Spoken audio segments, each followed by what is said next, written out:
Hello, my name is Janice Smith, and I'm the director of the Spokane Piano Competition. I would like to thank you for joining us today as we present an informative interview with our Senior Age Division Judge, Dr. Oksana Ezhokina. Oksana, thank you so much for taking the time to speak with us about the Spokane Piano Competition coming up later this year. And I'm sure our listeners would love to know a little bit more about you and what brought you to the Northwest. Well, it's a pleasure to speak with you, and it's a pleasure to talk to all the aspiring students that might watch this video and the parents. What brought me to the Northwest? Actually, I started my education in the Northwest when I came here from Russia. I studied with Leonard Richter in Walla Walla College, which is now Walla Walla University. And then from then on, I went to get my master's and my doctorate and Stony Brook University in New York. And then this lovely, enchanting, and amazing place called Icicle Creek Center for the Arts was looking for a pianist and a cellist to be hired full-time as they were developing the presenting and the educational organization, which it has now become. And so this was over 20 years ago that my colleague, Sally Singer, a cellist, and I got here in the dead of winter, driving through the pass, being driven rather through the huge mountains of snow, and we job when we got it. And so I was at Icicle Creek and still am as artistic director of several programs for over 20 years. And I'm also very fortunate to be on faculty at Pacific Lutheran University. So Pacific Northwest is where I love to live. That's what I call home, and be almost impossible to get me out of here. Oh, well, great. We're really privileged to have you part of our territories up here. So we're really privileged. If anyone would like a little bit more information about Dr. Ezhokina, you can go to the Spokane Piano Competition on the homepage and just scroll down. You'll see pictures and very brief bios of the judges, and then just click on her link and you'll get the full description of that. So we hope you take a minute to check her out. Oksana, what has been your experience with performance events and competitions, particularly those similar to the SPC that are specifically for youth through high school ages, and what benefits might the students get from participating? Well, the benefits are many, of course. One of the main benefits, I think, is that it just gives you a goal to prepare a program, whatever the requirements of each of these events is. It could be 2 pieces, 4 pieces, whatever the specifics are. So it's really excellent in goal setting. And, you know, we may feel differently about competitive events, and that doesn't really matter. I think it's a wonderful opportunity and a goal to have to really bring a piece or a set of pieces to a much higher level that maybe you would otherwise do or be forced to do. So it's really an excellent thing, an opportunity for students to develop that way, because you and I both know it's one way, it's one thing to learn a piece, it's a completely another thing to polish a piece. And it's another chance to perform. How often do we get to do that, especially now coming out of the pandemic, where we've all been really deprived of public performances due to no fault of our own. It's just another chance to run through your pieces and hopefully get some enjoyment, both feel accomplished in the sense that, look at me, I've done this, and also feel really like you got another opportunity to play in front of people. Yeah, exactly. That's great. And kind of on that same line, you know, you've performed extensively as a young student and as an adult. And is there any advice that you can offer that might help them cope with those nerves that are inevitable? I mean, that's just part of the game, and the stage fright that can happen that might help them give that just a little bit of an edge to have a better performance. Well, I'm glad you were saying what we all need to say, and that is, it's almost impossible to have a performance without feeling a certain degree of nervousness. It's just a part of who we are. It's how we're wired. It would be weird if we didn't feel this way. And so it could be a very, very helpful thing to feel a certain amount of nervousness, as long as you know how to harness it and how to use it to your advantage. I always tell my students, both prep students and college students, that the best insurance policy against the nerves is how you practice day in and day out. If you practice frantic, if you practice nervous, if you practice distracted, if you practice too fast, that all of that is going to come to haunt you in the moment of the performance, no matter how calm you might feel. So because you essentially set yourself up that way. And so the most important thing I can say is that it's just being really knowing yourself and knowing what kind of practicing you need to do, which for most of us, it's fairly simple, you know, practicing with good concentration, practicing slowly, staying really relaxed, physically relaxed during our practice as much as necessary or possible, so that we learn all those good habits, and really listening. Because if you don't listen in your practice, then there's no chance you're going to be able to listen in performance. You perform as you practice. So that's my main, and also allowing yourself a lot of time to prepare the repertoire.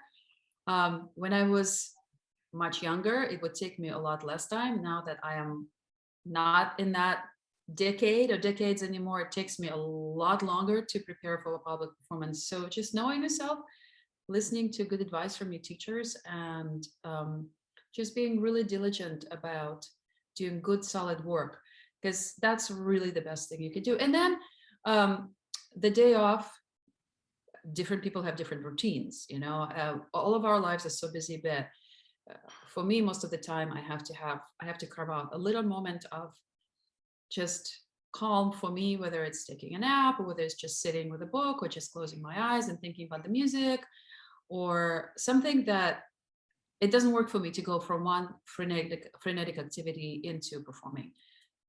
So those are kind of simple things. Right, and sometimes the simplest things are the best, you know, we can boil that down to just creating some really great habits through our practice and such.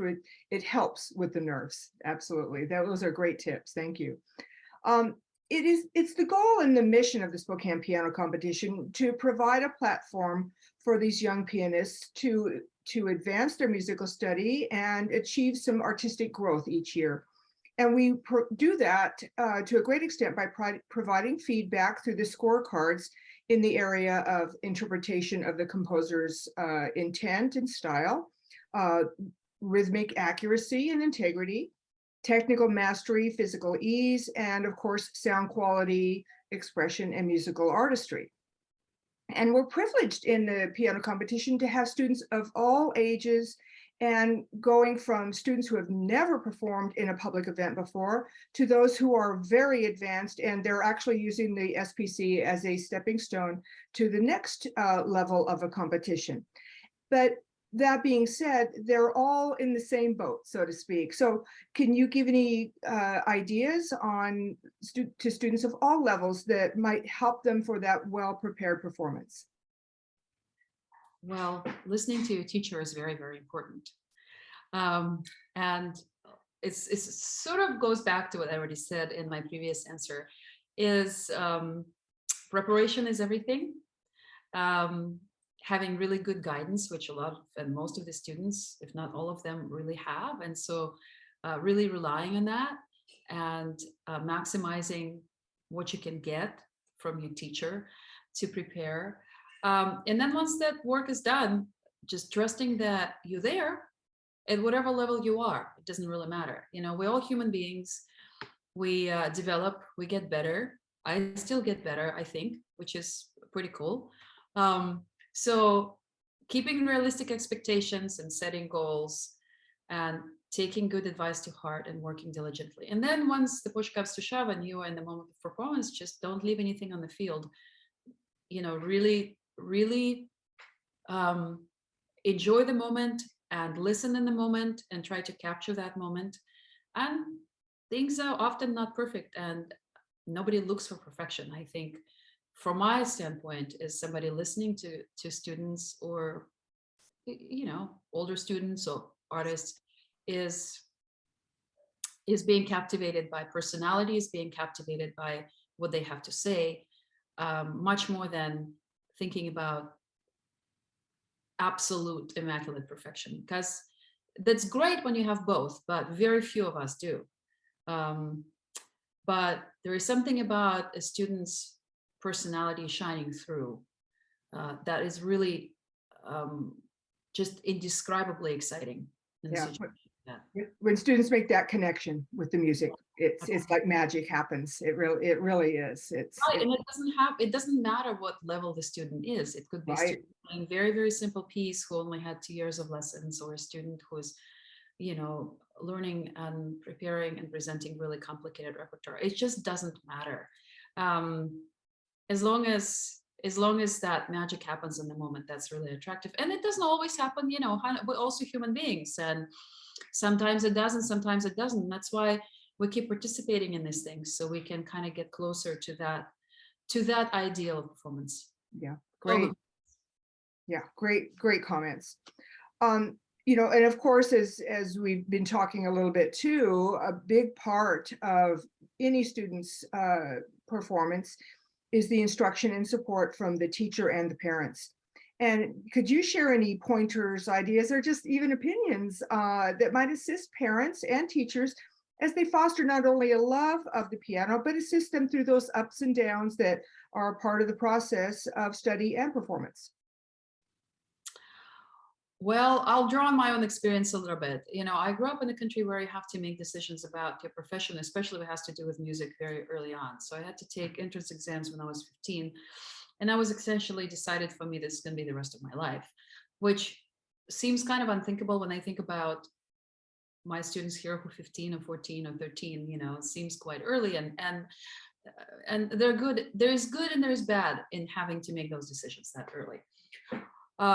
But naturally, and I see that in my students, and I saw it in myself, around 11 or 12, it was like, squeaky wheel, really. I much rather would have spent time outside with my friends and doing things that did not involve practicing. So my teacher did a wonderful thing. Instead of kind of bearing down on me and,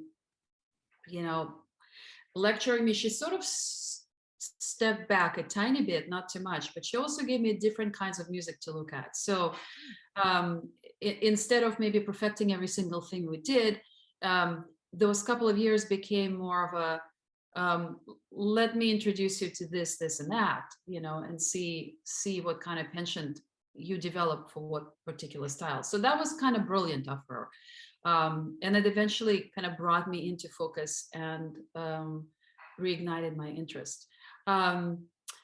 Oftentimes when students feel that way, like, a collaborative experience with somebody else is also very helpful, whether it's a peer or a teacher, and sometimes even a parent or a sibling who plays a different instrument. Sort of reignites our connection with the music and feels like, it's definitely worth continuing with this, because all of us are going to have a lull. I think it's very unnatural and strange for somebody just to have a completely linear progress, no matter how committed we are and how good how long we've been at it. Just little pockets of burnout, they always happen. And so you just have to look for something that helps you kind of reignite and reconnect to, and remember why you started doing it in the first place. And I think we'll all do it for self-growth, ultimately. I mean, it's great to do competitions. It's really wonderful to get to a level where you feel confident enough to play in front of people and participate in such events. But it also has to bring you a sense of personal inner satisfaction and joy. And hopefully, I know there's so many excellent teachers in our state who work with these incredible students, and I'm sure they would have no shortage of. Oh, yes. And say having those parents, behind the scenes going, yeah, let's get together with your friend Debbie and let's do duets. And oh, your sister plays violin. Let's do that together for a recital coming up and stuff. That the kids really do love that. And, just sometimes giving teachers and parents those ideas and saying, hey, try that once in a while, especially when the students are in the slump, and that's on the downside. And I found in my own studio, that can be very, very helpful and inspiring. Finding ways to inspire our kids is tricky at best sometimes. So yes, and sometimes I've given students things that I would have never given them maybe before, because I felt like, they could use a little motivation with this and that. And ultimately, I think any musical experience you can get involved with, whether it's singing or playing with other people or playing in an orchestra with other people or playing a collaborative chamber music or piano for hand, is all going to give back richly to your solo experience, because you're just simply becoming a better musician, more well-rounded musician, a more of a listening musician. Yeah. And all those are really good things. And sight reading improves tremendously usually in those situations. So there are many ways to get through the slump. It's going to happen to everybody, and it's not a big deal. Yeah. And yes, parents are really critically important in that. Yeah.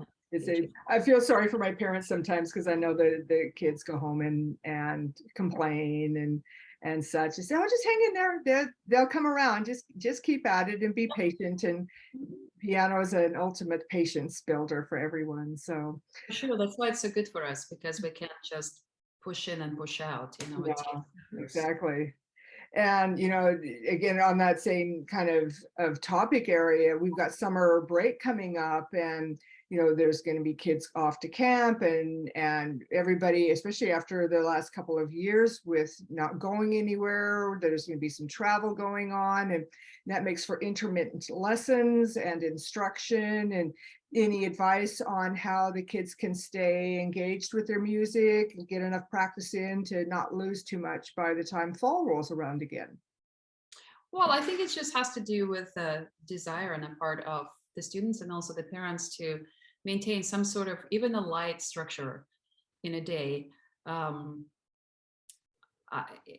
know for myself, but that if I step away from the instrument for, let's say, 3 weeks, which rarely ever happens, it feels so miserable to come back to it. It feels like I never seen the thing. I never played on it. It feels just like such an arduous process. So, and even if you can get to the piano, I don't know, 30 minutes a day if you are in elementary school, or 40 minutes a day if you're in middle school, you know, maybe 50 minutes a day if you're in high school, more if you're preparing for things. But and just play, you know, and sometimes it doesn't really matter so much, you know, you can divide your time and you can do the work that you're supposed to do, and then just allocate a little time in that just for you to play. Just being in the experience or with the experience of physically engaging with the instrument is really important. So it doesn't have to be, I mean, hopefully in the summer it can be a little bit lighter, you know, while still staying on task. Sight reading or learning something for fun from repertoire that maybe a teacher doesn't always want you to play, or, you know, it's not part of your lesson. Just exploring things, anything that can get you to the instrument to actually be at it is awesome. Yes, exactly. Excellent ideas. Well, Oksana, thank you again for joining me today and educating and encouraging the students and their teachers and their parents to participate in the Spokane Piano Competition. And we're really privileged to have you as a judge that'll be coming over this fall to work with the students and to work. I'm looking forward to working with you too. So any final comments that you might share? Well, no, except that I'm really excited to be there. I love that area. I have some family there, so it's always nice to come and be around Spokane and be with great colleagues like you and many other people in that area. So I'm just really looking forward to hearing great music and just staying open to what I hear and enjoying the artistry and enjoying the personalities and hopefully seeing the joy which this study of music can bring. You know, oftentimes we think it's so very serious, but, you know, it is, but we can't lose sight of that joyous feeling that comes from making music.